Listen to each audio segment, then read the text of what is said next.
Following the discussions on, first of all, the PDP-8 and then DPPA, and I think this third panel can nicely contribute, nicely complement to what has been discussed earlier in the morning. My name is Philip Munzing. I'm the program director of the GIZ Energy Program, which has been supporting MIT and other government partners here in its energy transition policy developments over the last 10 years. And I'm happy to moderate today's panel. With me today, I have Mr. P. Roy, Vice President of Power Systems, Schneider Electric, Rasmus Sorensen, long-term advisor of the Danish Energy Partnership Program, here also working with MIT, and Mr. Chandan Singh, Country Managing Director of Hitachi Energy. Welcome, distinguished panelists, to today's discussion. So before we jump into our panel discussion and also address your questions, I'd like to set the scene. So general objectives of today's discussion is to really raise awareness again, first of all, on the main challenges of grid development, especially here in Vietnam.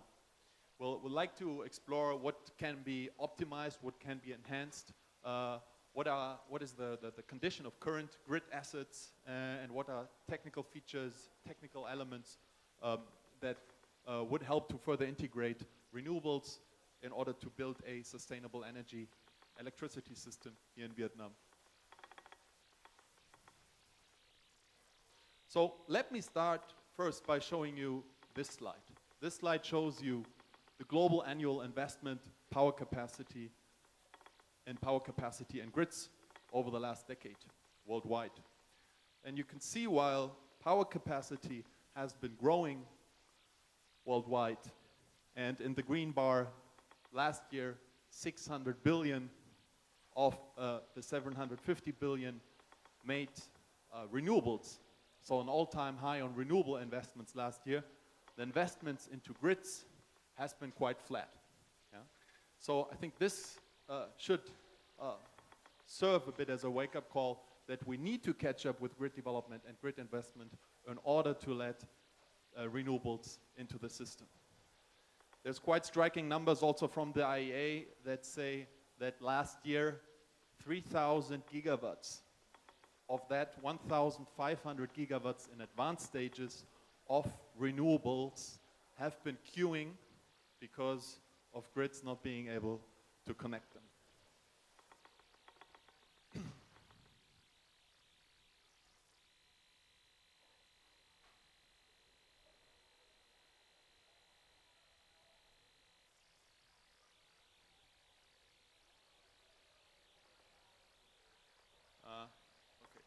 So I think we can all agree that grids play a pivotal role in the transformation of the power system to enable seamless integration of volatile renewables. But still we have inadequate progress of grid development that poses a huge threat to electricity supply and therefore to economic development. And thirdly, we still have to deal with extensive time frames, extensive lead times for grid project execution, which again results in delays of essential upgrades. Transmission lines, new ones, easily taking up to 10 years to be implemented. So with this, I would just like to show here PDP-8's expansion plans on transmission grids, on distribution grids, on substations, on high voltage direct current lines to be built up over the next 30 years. Just as a framework also for today's discussion and to remind you that huge plans are ahead in Vietnam for enabling a sustainable electricity system. So we'd like to focus today on PDP-8 grid expansion, targets and investment needs. But then again, especially having also technology providers here on our panel, assessing the current condition of transmission and distribution networks and technical requirements related to balancing, storage, delivery. But then also what role public-private partnerships can play in order to boost grid development and management. As you know, there's some legislative development ongoing on that end. So with this, I would like to start the discussion by asking our first panelist, Mr. P. Roy, Vice President of Schneider Electric. Please kindly introduce yourself, your company, followed by the question on how you currently assess the grid situation in Vietnam, especially with regard to the different components. Okay, thank you very much, and good morning to all of you.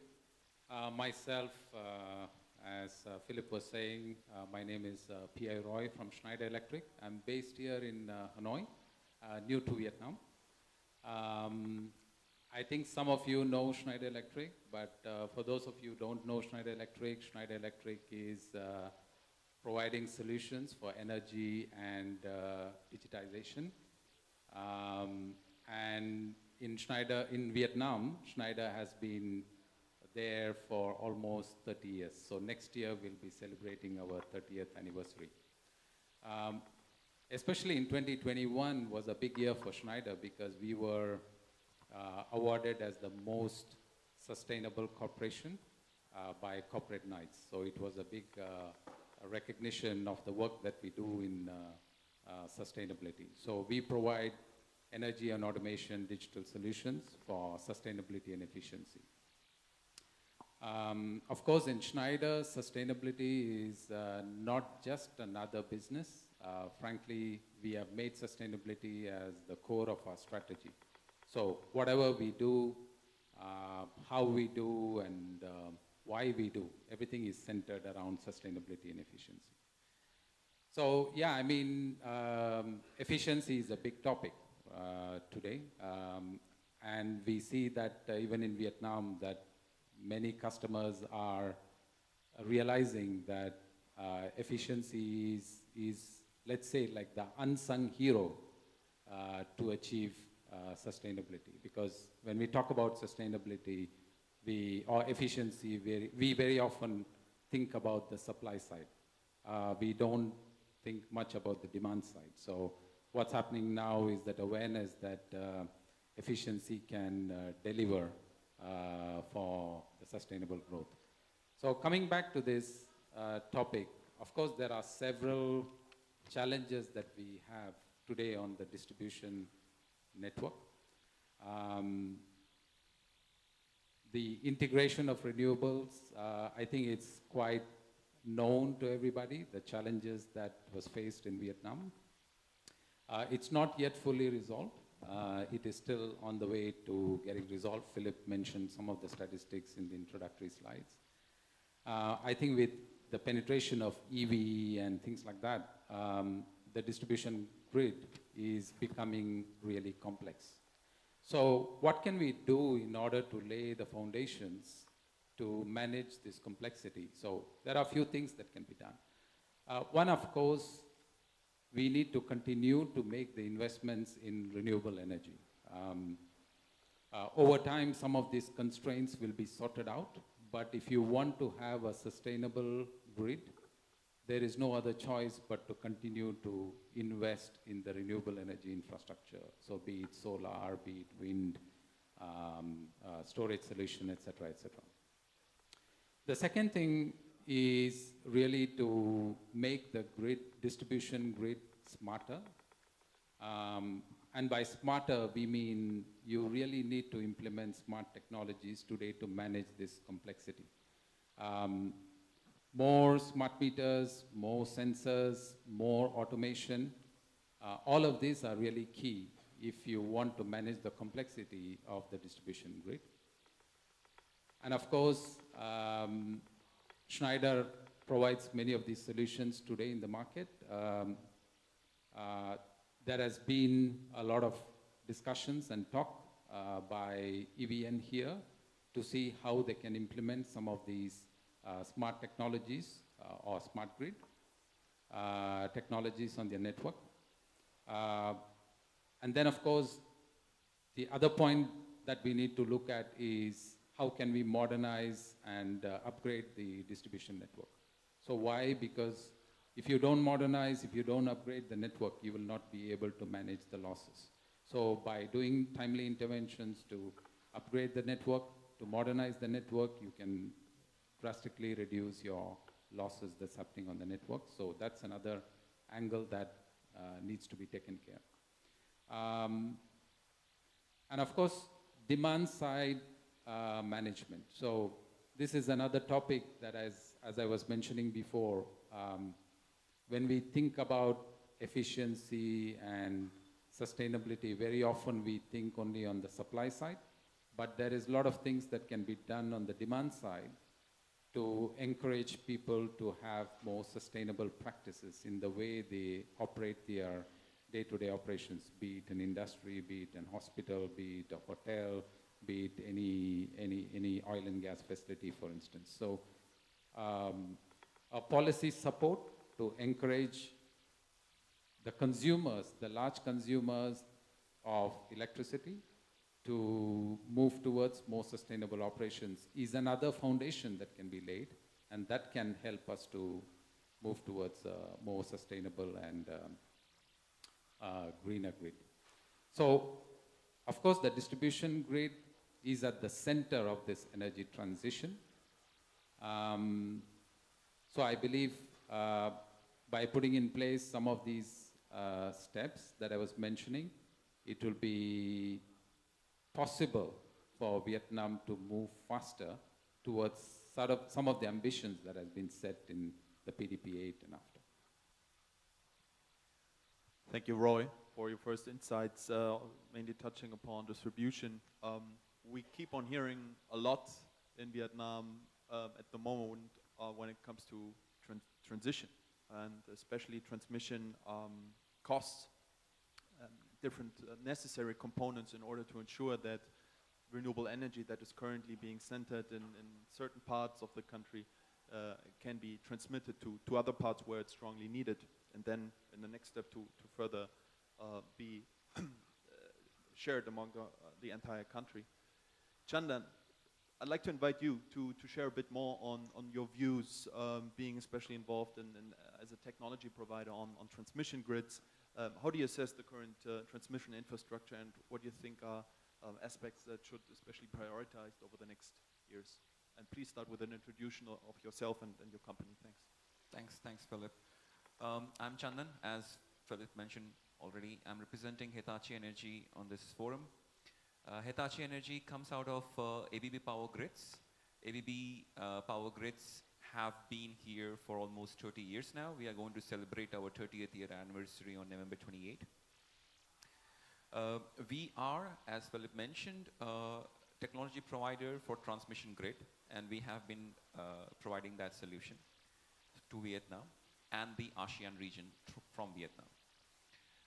Regarding the state of the grid, or what is my or Hitachi Energy's assessment of Vietnam grid at the moment, let me start by going back on Philip's slide on the amount of investment that is being done on transmission side. There is a very similar slide from MOIT which shows how much money is being spent on transmission network in Vietnam as well for the last 6-7 years. And it's very, very clear that although the remaining amount of investment in power generation, distribution, everything else is going up, the transmission cost, surprisingly, is going down. Maybe this is not known, but in 2017-2018, EVN NPT, the company responsible for transmission network in Vietnam, was spending 80 to 85 Vietnam dong per kilowatt hour in transmission. If I'm not mistaken, last year it reduced to around 70. So that shows the reduction in transmission investment from the cost point of view. Going towards the state, we know that Vietnam has taken a lead in the last 4 years by adding substantial renewables, both onshore wind as well as solar and rooftop solar. At the same time, majority of this is placed in central and the southern region, making those regions power surplus, and at the same time, north is not power surplus. This year, in the month of June, from June 1st to June 21st, before the rainfall started, north suffered blackouts. Our factory in Baknin Industrial Zone had 10 days of power cut, not consecutive, but yeah, we were getting notice from NPC that, okay, tomorrow onwards you are going to have 24/7 power cut or 24/2 power cut. World Bank has estimated the loss to the economy in excess of 1.3 billion US dollar. This happened even though there was sufficient power in the southern part of country, which could not be even used in the Baknin zone. Again, because of the lack of power transmission line. On July 10th, Honorable Prime Minister made the declaration to speed up the circuit 3 from Kwangchak to Phonoi, if I'm saying the right word, to bring more power from central to the north. That transmission line 3 was supposed to be built by June 2025. The Prime Minister has instructed MOIT and EVN to finish it by June 2024. Hopefully, that should reduce the challenge on the grid in the northern side by then. I hope I answered the question. Otherwise, I can go on. Thank you very much, Chandan. Our third panelist today, Rasmus, from the Danish-Vietnamese Energy Partnership Program. Rasmus, what strategies can be employed to enhance the stability of Vietnam's power grid? And what are some of the key learning points from DPP3's program on this over the last years? Please start with sharing your more information about your program, then answering the question. Thanks. Yeah, thanks a lot, Philip, and thanks to the organizers of today's very nice event. So my name is Rasmus Munk Sørensen. The Vietnamese prefer to call me Ramos, and that's fine. I'm working here as a long-term advisor to the DEP3 program, the Danish Vietnamese Energy Partnership, and we've been working now together for 10 years between the Danish Energy Agency and the Ministry of Industry and Trade, MIT. We're working on 3 main different topics. So the first one is long-term energy planning scenarios. Every 2 years we do this report called the Energy Outlook for Vietnam. Some of you may have heard of it. And we do this together with our partners here at MIT and AREA. We also look into offshore wind and how to fulfill the goals in the PDP8 on offshore wind. And secondly, we work a lot with MIT on integration of renewables into the grid and how to do that efficiently, and trying to pass on experiences learned in Denmark, where we have quite a lot of wind. More than 60% of the annual production now comes from variable renewables, wind and solar, mainly wind. So we're trying to teach them, and also NLDC, the National Control Center, we are working a lot with them. The last thing that we're working on is actually energy efficiency. So we fully agree with you, Roy, that it's super important to look at, but that's not really my area. I have a colleague who's working on that, also together with MIT. So some of the questions, or what you're asking is what is actually the main strategy that should be employed for the grid in Vietnam, and that's a really good question. I think it would be useful to think about it and break that into maybe a few sub-questions. So the first one I would ask is, why is it we need this much more grid?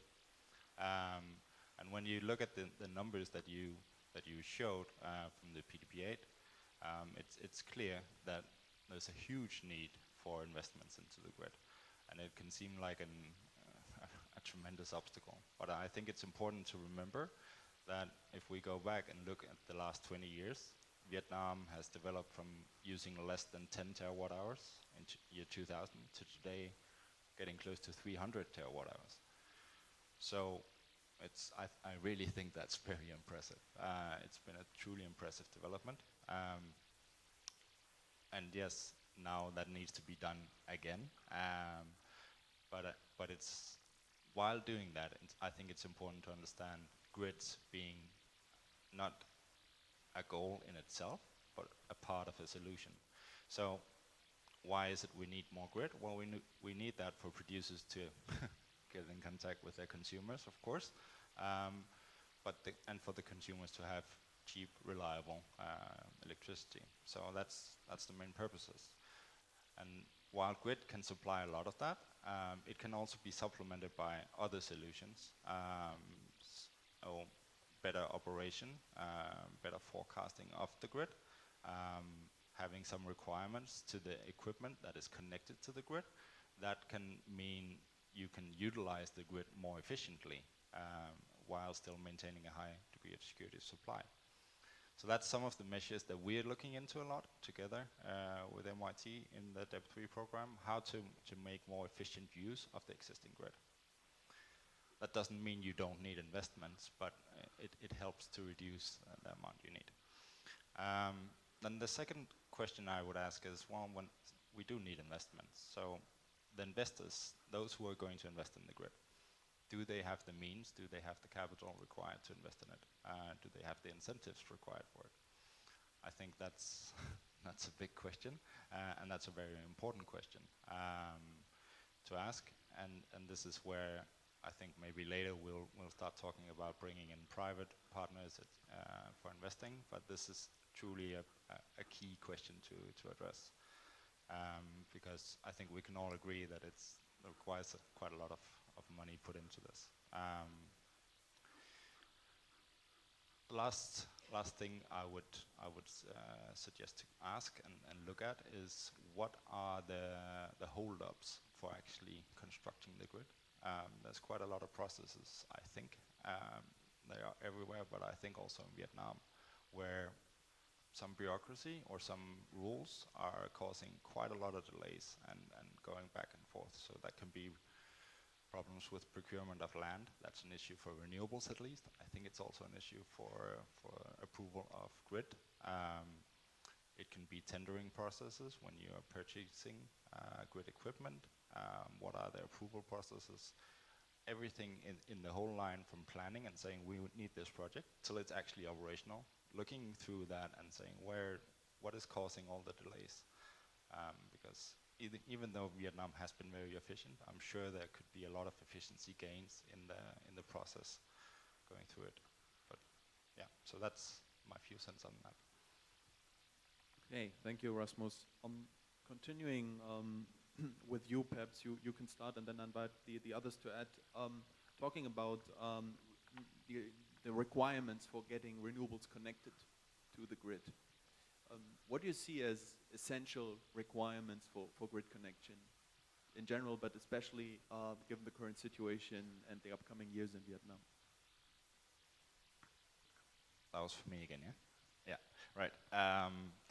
Yeah, so this is the first thing that I was kind of alluding to just before. How do we maximize the value of the grid? How do we ensure that consumers get reliable electricity and cheap electricity? And one of the things we're looking into quite a lot is the grid codes, the connection codes. So this is basically, maybe I can use a bit of an analogy here, because not all are probably working in detail with the power system. So it's a bit like if we, for the transportation sector, you say, okay, we want to reduce the amount of accidents we have, or the amount of money we spend on people getting hurt in traffic. What you can do is you can throw a lot of money after ambulances and hospitals, and making sure you take care of people once they're in an accident. Or, and maybe a mix of the two is better, you can make some rules for how people behave in traffic. You can tell them to wear seatbelts, wear helmets, stop for the red light, etc. And enforce those rules. In combination, that's probably the most socioeconomic, cost-efficient way. And the same kind of applies to the electricity system. So what we are doing in Europe and in Denmark also, because we're part of the European Union, is that we have some pretty strict, but also quite easily understandable rules for if you want to connect, if you're a photovoltaic cell of a certain size, above 400 kV, there's a limit, and then you have to live up to certain requirements. And these requirements increase in complexity the bigger you are.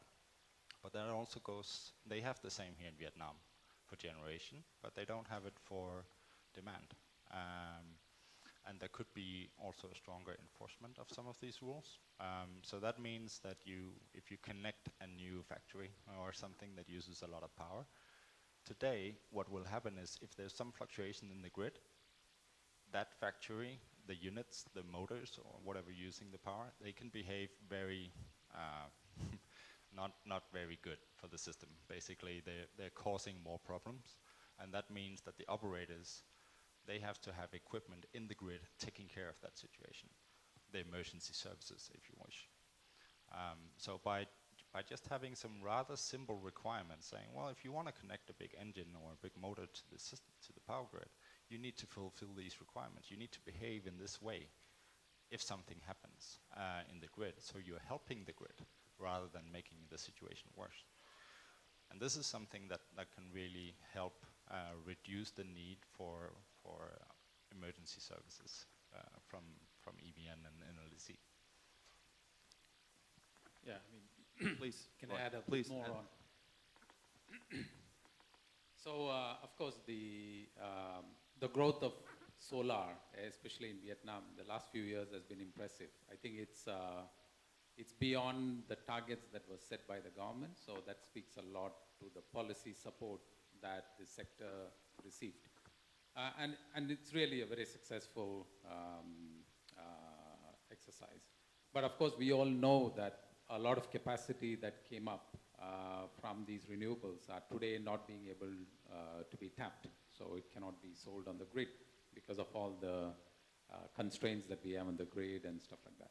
So I just want to bring in a couple of points on the technology side because, of course, technologies can help to avoid some of these issues. Of course, the grid infrastructure is needed to transport the power from one location to the other. But at the same time, how do you decide where you want more renewables to come up? Do you know in advance what's the capacity that you have on the grid to connect to these renewables if they come up? And what kind of investments that you need in terms of the infrastructure that you need to be able to take power from these renewables? So today, these technologies are available in the market. So Schneider is also one of the supplier for these technologies. It's called DERMS. It's a distributed energy resource management system. So it not just allows you to control, monitor, and optimize your distributed energy resources, but also it's a platform for other stakeholders like aggregators or virtual power plants tomorrow who might come in and may want to participate in some kind of competitive bidding to sell their production or generation.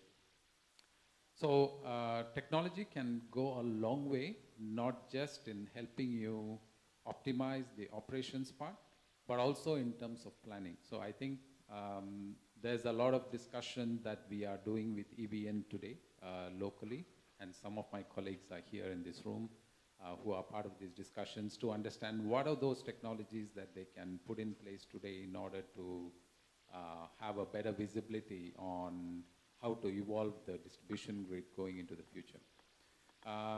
Second, again, something that I would like to highlight is what are the things that can facilitate some of these renewable power to meet the needs of some of the manufacturers, some of the industries who today are looking for more greener sources of power. So things like direct PPAs. I see there was a session today morning or earlier on the topic. So these are things, these are levers that can definitely help in making sure the integration of the renewables happens. First, in terms of grid investments. Secondly, in terms of, let's say, technologies that can help to better manage the resources that are already available. And thirdly is by providing the right incentives and the financial framework for different stakeholders to engage in this ecosystem. One of the another example that we are talking to today with EVN, again, it's a practical example that I want to share, is how they can have an actual representation of the network model. So today, what we call, I mean, it's a very popular term, we call it digital twin, but what it really means is that you build a digital equivalent of the physical network that you have so that you can do a lot of analysis, a lot of simulation, etc. on that network model. And then that in turn helps you to plan better. You know, it helps you to execute better whatever the plans that you have, that you are coming up with for the next foreseeable future. So these are some of the fundamental things that needs to be put in place that can help you navigate this complexity of building the network. We all know that in Vietnam,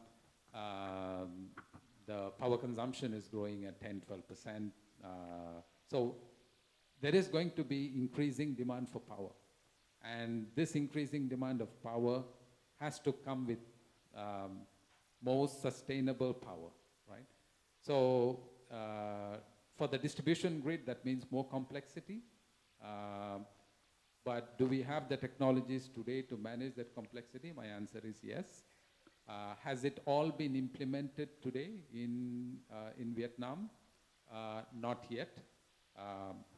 EVN is looking very closely at some of these technologies to help them navigate and manage this complexity, but I believe it could go faster. Thanks, Roy, for talking about terms so that I don't have to talk about that. From the grid point of view, what can we do more to add renewables? Let's break it down in short-term actions and mid-term actions. In the short-term actions, I definitely, let's go ahead and implement the Power Development Plan 8. As Philip mentioned in his slides, the plan is to add 90,000 MVA of 500 kV transformers in the next 7 years. To give you a perspective, we are talking about in excess of 90 to 100 units of 500 kV power transformers in the next 7 years. How many transformers has EVN NPT bought for 500 kV in the last 2 years? 2 units. So we need to expedite that ASAP. Then I'm not going to the 220 and 110 kV because the same story replicates. Number 2, another low-hanging fruit, which Rasmus was mentioning earlier, grid code. It's there, and it's very, very, sometimes it's even more stringent than the Nordic grid code or UK grid code. However, it's not being enforced. I really wish that, and this is a joke, that the way the traffic police in Vietnam enforces the traffic law, even half of that, if we are enforcing the grid code compliance, as he was using the traffic analogy, we'll be having a much more resilient grid. These two are very short term. Nothing needs to be done. These are in the plan of the government and PDP 8. Number 3 would be adding ancillary services. That is something which is currently missing. Again, I'm extrapolating what Rasmus was saying, time-based feed-in tariff, demand-side management, as Roy was mentioning, providing frequency voltage support. These services and the pricing for that is not yet implemented, and that needs to be done to add more renewables. Otherwise, it will not make sense. Never we will have competitiveness for storage system, because I read through Power Development Plan 8, and it mentions many times that we need to add battery energy storage system, and we will add it when it is affordable. Now, affordable is a very good word, but it doesn't specify what is the price that we are looking at. So it doesn't give a target for suppliers like us, that where do we need to go? Storage is key. If I can give an example from our neighboring country, Philippines, I don't think that, and maybe my numbers are not accurate, but solar in Vietnam is almost 17,000 megawatt. I do not think that Philippines have even half of that in their grid. However, they have 1,000 megawatt of battery energy storage implemented in the last 4 years to support the grid. Maybe, and here I'm taking a long leap, Vietnam is only country which has already 22,000 megawatt of renewables without any battery energy storage system. That's not the only thing. We can have pump hydro, we can have other storage, but it's critical. Without storage, frequency, voltage regulation cannot be done. These are the short-term solutions, let's say. Mid-term, we definitely need, again, from Power Development Plan 8, it says to implement 40 to 60,000 megawatt of energy transmission HVDC network from 2030 to 2050 onwards. A lot of things in Vietnam happens very fast, just like the feed-in tariff for the solar and wind, and things just, like, I cannot believe that a wind project can be done in 9 months, but it was done in Vietnam and connected to the 500 kV grid. HVDC cannot be done that fast. It takes 8-9 years to build a network. This is known. So if we want to have these solutions, we need to start discussing, having specification, discussion right now to have it ready by 2031. So we are a little bit behind there. So yeah, that's my 2 cents. Implement the first low-hanging fruit of investment of PDP 8, grid code compliance, ancillary services, battery energy storage system, and the last one, HVDC. Yeah. Thanks, Chandan. The analogies with traffic on transport seem to work really well here. Rasmus, you wanted to add on that one as well, before we then, I think, move on with opening the floor to the audience. Yeah, impression sometimes that renewables, solar and wind, and maybe in particular wind, is like these dumb machines just being placed into the landscape or offshore soon here in Vietnam. And they produce when the wind is blowing, and they are just completely uncontrollable, and something that needs to be nursed like a little toddler. And this is pretty far from the truth. So there's a lot of cases demonstrating that they offshore wind and onshore wind as well, even solar to some extent, can actually supply ancillary services. Some, not things like black start and stuff like this, but frequency control, even voltage control to some extent, and is actually something that is quite easy to supply if requested, if required, and of course there has to be incentives. So a combination of some requirements and some incentives, and these technologies will help increase the stability of the grid, not decrease it. So in combination with the proper regulation and other technologies. So I think that's important to keep in mind. Thank you. We have a couple of backup questions again, also on investment and the relation on the potential of public and private entities cooperating and jointly developing the grid. But before coming to that, are there any questions in the audience? We have a rolling mic, I guess.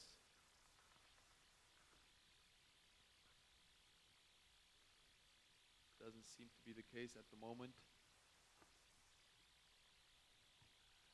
Okay, coming back to this investment question and then the role of the private sector, knowing that there's some legislation being developed at the moment, investment laws being put forward by the National Assembly, allowing for private actors to invest in transmission.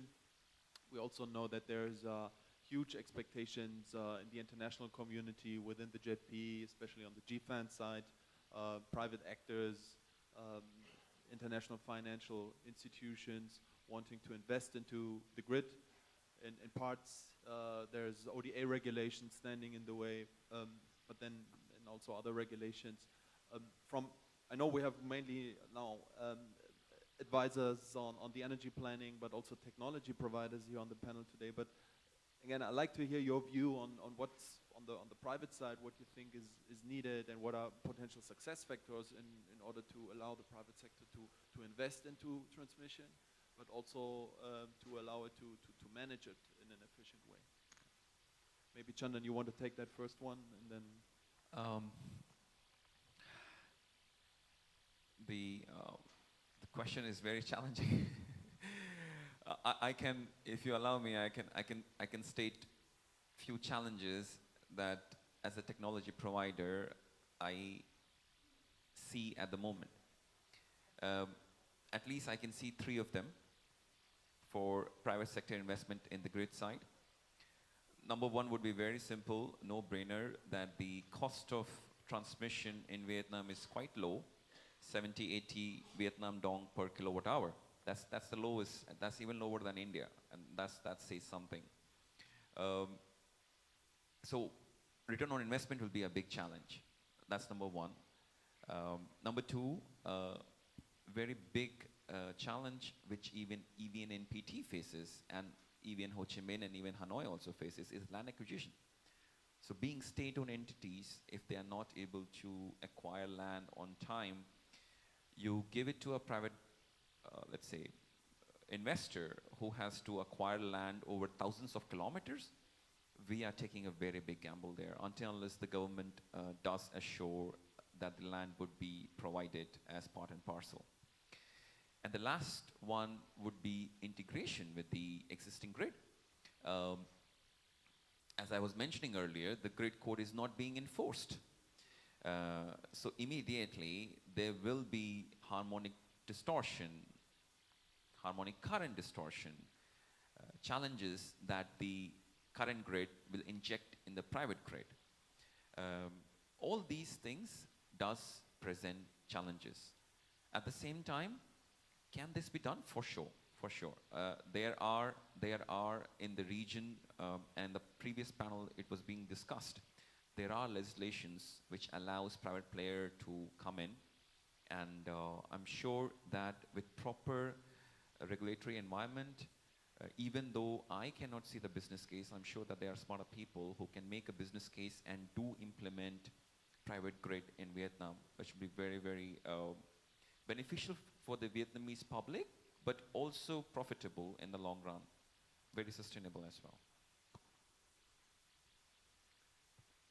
Anybody wants to add to that?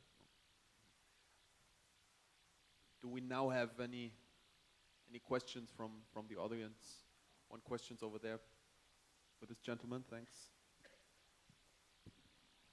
Yeah, I would like to ask a question that could you share your idea or your prediction that EVN will break down the electric cost to component and then charge the client accordingly in the future? Because many projects join into the grid of the nation. Yeah, thank you. Thank you for this question. Can I ask you to rephrase it? I did not understand it. Or maybe you can explain it to me if you can. Maybe you can once again clearly repeat it. That would help the audience and us. Thanks. Yeah. Now on the electricity we buy from EVN, and EVN in charge of the transmission power system. But if in the future new investor join into the market to generate power, so the electric user, do we expect that EVN will break down the cost of the electric and then charge to us?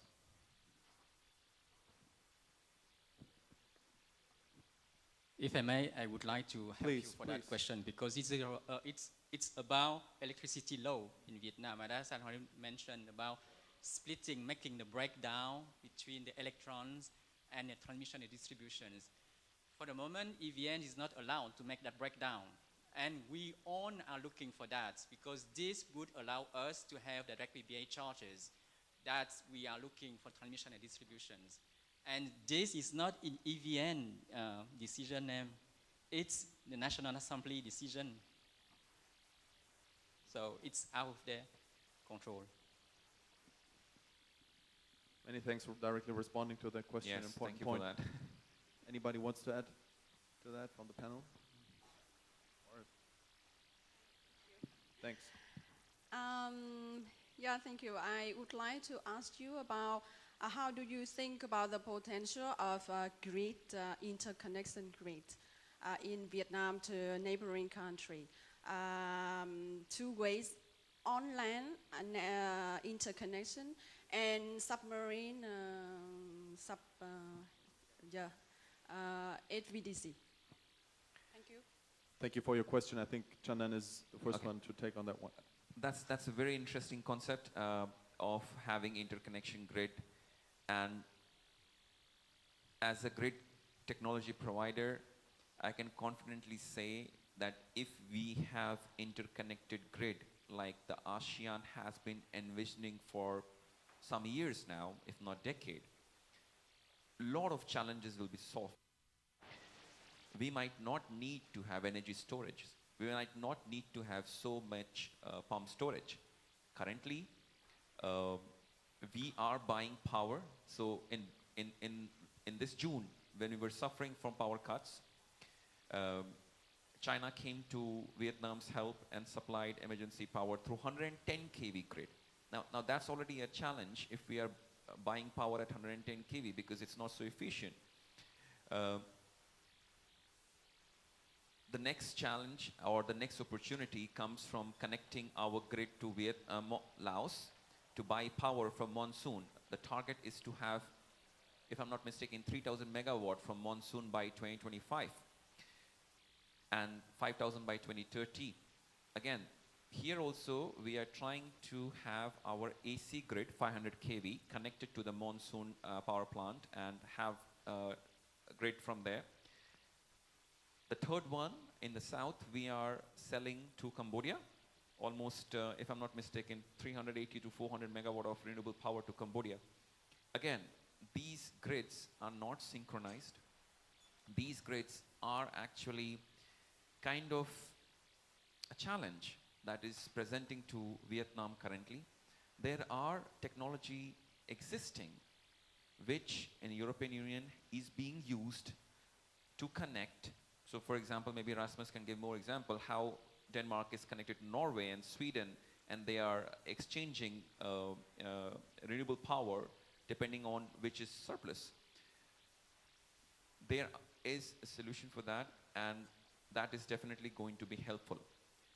Coming to your last point on connecting countries through submarine cables. Technically, this can be done. At the same time, it comes at huge cost.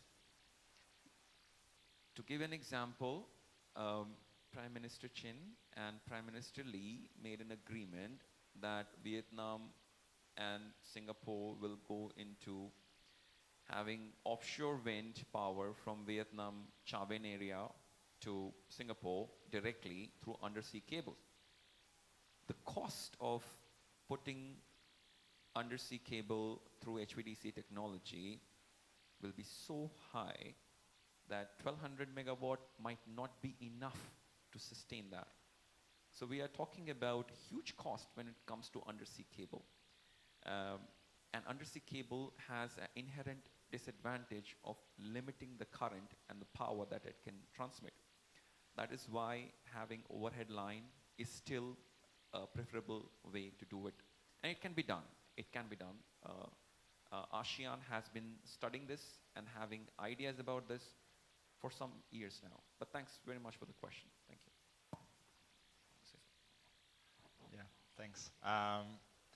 Yeah, so really good question, very interesting. And before I get into maybe explaining some experiences from Denmark, let me say that I think it's super relevant for Vietnam to look to its neighbors and have a good dialogue with them. Laos, I believe, is sometimes called the hydro battery of Southeast Asia.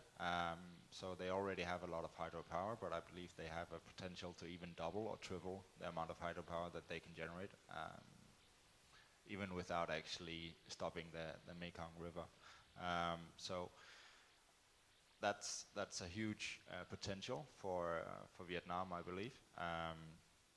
And then let me convert that to the Danish experiences, because in Denmark, as you so rightly say, we've been quite fortunate to, we don't have any hydropower. Denmark is completely flat. It's very windy, so wonderful place to live. It is, apart from the weather, but so we got a lot of wind turbines, and luckily our rich neighbors to the north, Norway and Sweden, especially Norway, they have a lot of hydropower. And as you rightly say, well, sometimes they have too much hydro, the runoff river, they can't get rid of it, so we've had strong connections to Norway's forever. And actually we have connections to all over, all our neighbors. We even now, we finished a 700 megawatt HVDC line to Netherlands this year, and in 2 years we'll inaugurate a 1400 megawatt HVDC line to UK. So again, exchanging power, and this is done almost exclusively by HVDC lines, since Denmark is composed of islands and peninsulas. So we have more than 15, I think, different connections, most of them HVDC lines. And that's another thing that I think is very relevant, and we're trying to also work with the Vietnamese on how to use HVDC in the grid, because even connecting from the central to the north, or connecting to other countries, if you want to go to Singapore with offshore wind, for example, the HVDC can be solutions, and HVDC not only makes it cheaper to transport electricity over long distances, but it can also really help your operation of the grid.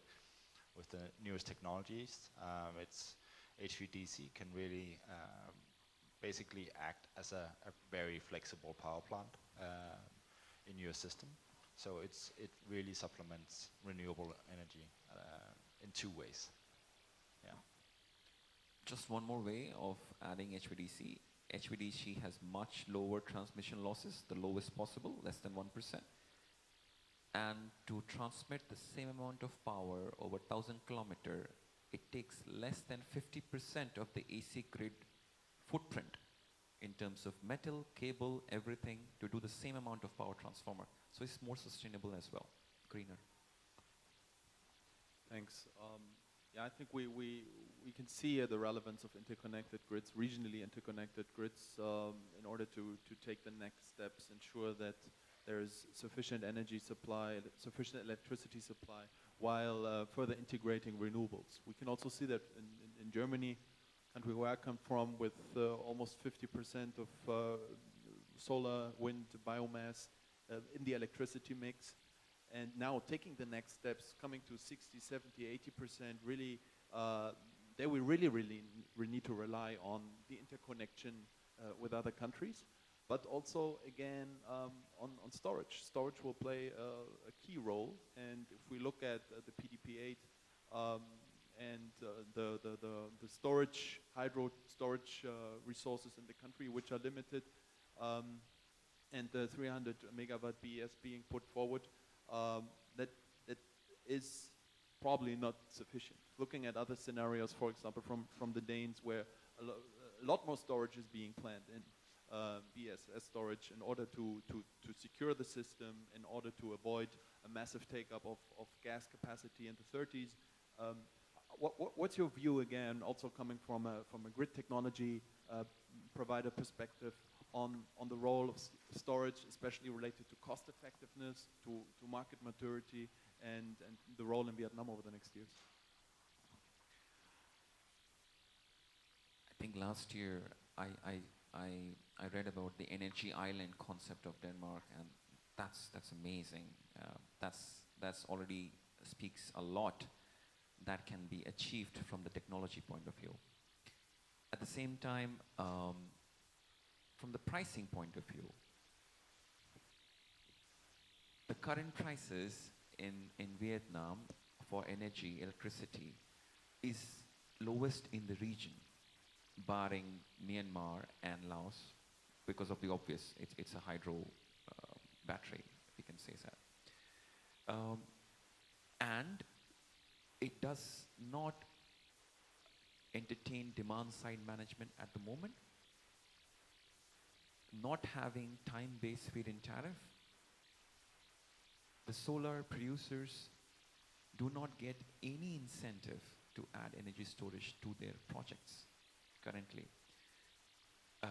Until and unless there is incentive for the developers, investors, that they can sell more, get more tariff from EVN, developing energy storage in Vietnam would be challenging. Until unless we have some ODA funding, or which is another topic that you were mentioning that we have a challenge. There are two ways, according to me, that we can develop energy storage in the grid. Number one is the grid level, that we can add 100 megawatt, 100 megawatt each for voltage stabilization, frequency control. A lot of benefit comes from storage, a lot of benefit. It acts like a sponge.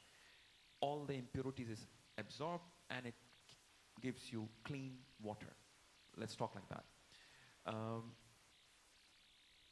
But that will be the expensive route. Another way is we provide incentive. The government makes some policies for incentive, and all the investors of solar and wind project make small contribution in their own yards on the storage side, and it will be also helping the grid more or less the same way. This will take away the burden of initial capex from EVN MOIT and distribute it over long run. Thanks, Janan, on that point, and especially building that analogy to a sponge. Yeah? We in Germany, we have a company is called Sonnen, which means suns, and they have been building up first virtual power plants in some regions. So what they do is they interconnect thousands of households with household batteries in order to balance the grid. Yeah? And I think this is really also a direction that might be interesting for Vietnam. Rasmus, you want to also touch upon? Yeah, maybe just quickly on storages and then the virtual power grids. In the studies that we do for the Energy Outlook report, we model with three different energy system models, basically coming closer and closer to the electricity grid with the different models. And we also look at storages, and we've updated the technology costs for it. And later this year, we'll be publishing our updated technology catalog for different storages technologies as well. But yeah, I completely agree that the cheapest sponge is always the natural ones. So definitely looking towards Laos again is a very cheap solution. But you can have some requirements or some difficulties, for example, in the distribution grid or even at transmission level. And if you do what we call value stacking, so you can say you have a problem in a local grid, it could be part of Hanoi, and you also have a problem maybe with absorbing solar generation on the larger level here in the north during the day.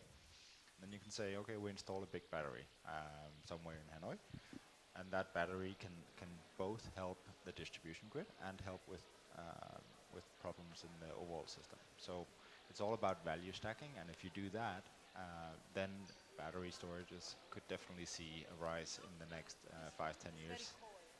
And it's also part of the PDB8 to do a pilot and a test on it. And quickly on the virtual grids, I think that's super interesting, and it's really relevant to look into. Vietnam is one big system today. It's operated as 5 different regional grids, but there can be a lot more autonomous operation built into the system.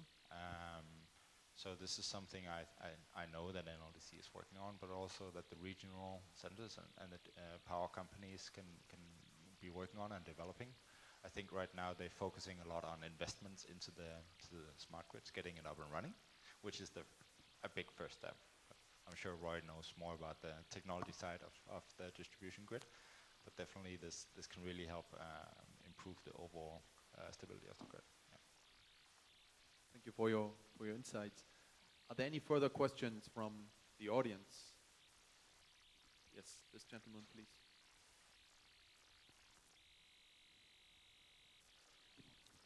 I have one question regarding HVDC, and second question is about the HVAC. So HVDC, as the PDP put in the orientation period from 2031 to 50 is a number of HVDC projects, transmission projects, and converter substations. So, but what do you think about what's the voltage, optimal voltage level of jet HVDC for Vietnam case in the orientation period? This is an orientation period, so it can be changed anytime soon, I mean, in Vietnam. The first question, the HVAC question is related to the draft PDP implementation, which is planning up to 2030. So far I understand that in Vietnam there was a revision of electricity law in 2021 to attract private and foreign investment into the HVAC transmission.